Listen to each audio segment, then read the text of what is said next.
Hello guys, আজকে আমরা যাবো ঘুরতে। সেখানে আপনাদের অনেক কিছু দেখাবো আমরা ঘুরে ঘুরে। তার জন্য আমি আমার একটা ফ্রেন্ডকে ডেকে নিচ্ছি, একা একা তো আর ঘোরা যায় না। তো গাইজ, বন্ধুকে ডেকে নিয়ে এখন আমরা ঘুরতে যাবো। এই ব্রো, তোমরা কেমন আছো? এখন একটা গাড়িতে উঠে গেলাম, তারপর আস্তে আস্তে গাড়ি চলতেছে। আমরা কানে হেডফোন লাগিয়ে একটু গান শুনে নিচ্ছি। আমার বন্ধু বলতেছে ডিজে মিউজিক লাগা, আজকে ড্যান্স হবে গানের পরে।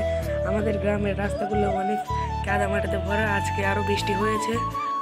আমাদের পাবনা জেলার সাথিয়া থানার রাস্তাগুলো অনেক খারাপ, তার জন্য গাড়ি ঘোড়া চলাচল করতে সমস্যা হয়।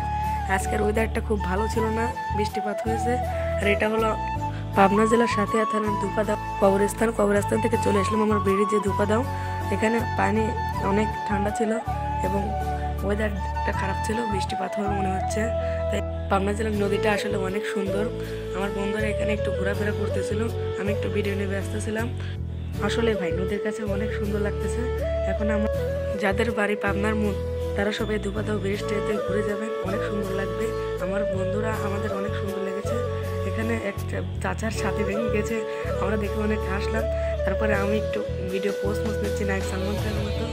তারপরে গাইজ আমরা একটু নিচের দিকে হাঁটাচলা করতেছি, আমার বন্ধুরা এখানে একটু ঘুরতেছে। এখানে নদীর কাছে অনেক সুন্দর লাগতেছিল। তারপরে আমরা ব্রিজে উঠতেছিলাম আমাদের যাওয়ার প্রস্তুতি। তখনই দেখুন কি বৃষ্টি শুরু হয়ে গেল। তারপরে আমরা একটা ব্যানে উঠে গেলাম, সেখানে বৃষ্টির ভিতরে পুলে কিনতে যেতে গাইজ, বৃষ্টির জন্য আমরা ঘুরতে পারলাম না, তাই এখানে ব্লগটা শেষ করছি। আপনারা লাইক সাবস্ক্রাইব করে দেবেন।